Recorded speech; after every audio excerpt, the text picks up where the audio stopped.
windshield out with my foot and pulled him out of the windshield of the plane.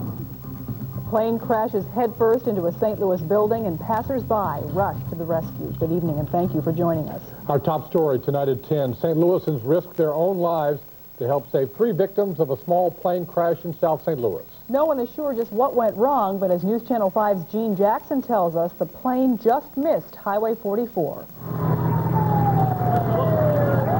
From the ground, it was hard to believe that anyone could have survived the crash. From the air, it seemed inconceivable. A young pilot and his 2 friends were out for a joyride. They were just over Highway 44 near Graham when the pilot cried out, "Mayday." Over the eastbound lane, looked like he was looking for a place to land, and couldn't find it. There was too much traffic and some road signs and so on. Moments later, the plane was halfway through the roof of this abandoned building at Thurman and Lafayette, and the pilot was looking through the plane's windshield at this man, Gary Peters, who didn't think twice about his own safety. He climbed up to help the trapped victims. The guy was in there panicking, so I pushed the windshield out of the plane and just pulled him out.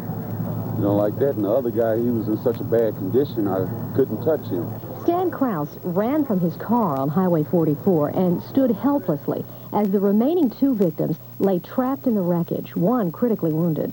It looks like his head hit a steering panel or something, and it was partially attached to his face, and he was just all bloody, leaning down. But they were all talking and conscious when they made us get off the roof.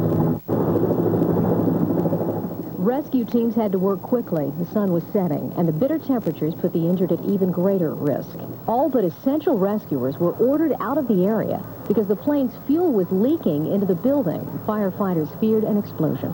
The only thing we're concerned about now is the aviation fuel and possibly a flash fire. Foam trucks kept the fumes at bay, and with help from the jaws of life, firefighters freed the last 2 victims. From the ground, Krause admits he was scared to death up there, but that wasn't important. You gotta help a fellow man.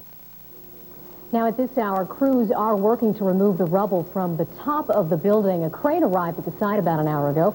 Earlier tonight, the FAA gave the okay to remove the debris.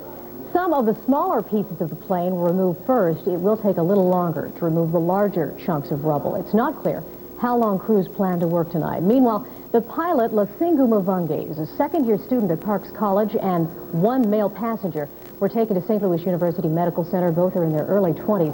One is serious but stable tonight, the other critical but stable. His name's not being released. A 3rd victim, age 25, was taken to Barnes. His condition is serious but stable.